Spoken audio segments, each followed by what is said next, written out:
Hi, I'm Dean Wright, and this is the third and final of 3 quick production guides I'm putting together on indie filmmaking. This one's on the post-production stage, so let's get right on it. Coming hot off the Here's My Production guide is folder structure. When working in Premiere, rebuilding edits, or After Effects and working as a team, you need to make sure that it's consistent to ensure that you can rebuild everything. I actually approach filmmaking from the post-production side, but the world of editing, visual effects, and colour grading can be pretty intimidating at first. A simple order of events is to do a rough edit, then you can move on to the visual effects, but you want to be 100% sure about those shots because you don't want to do one frame more of VFX due to the amount of work involved. I always colour grade after the visual effects work because it helps tie everything all together, and it's counterproductive to be kind of matching your fancy grade in your VFX. Once you've got feedback and your edit is completely locked down, you can move on to colour correction, music, and in the case of Franglais, subtitling, all at the same time to speed up your workflow. And as with all the production stages so far, be cheeky and see what favours you can pull in. Try and make friends with people in the visual effects and post-production industry, get talking, take them out for a beer, and see what you can get. They may not be able to do the work for you for free, but they may have just hired a junior visual effects artist or editor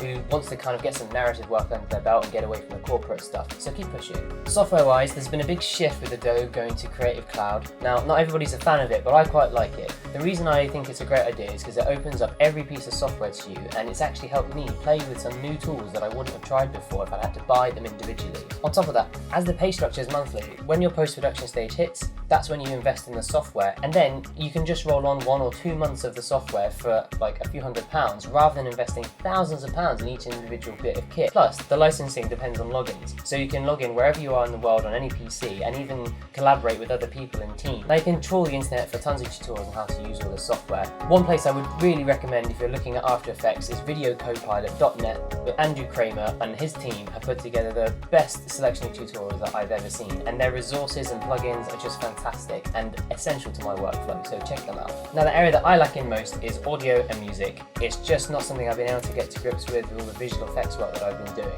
So I always try and get help with that area of expertise. So I'm always looking to collaborate with other musicians or audio technicians on that side of the projects. Don't forget, the audio is the half of your film, and it doesn't matter how good your visuals are, if your audio falls down, it's going to look completely unprofessional. So it's fantastic if you can get friendly with a composer or subscribe to one of the stock music sites such as Audio Network.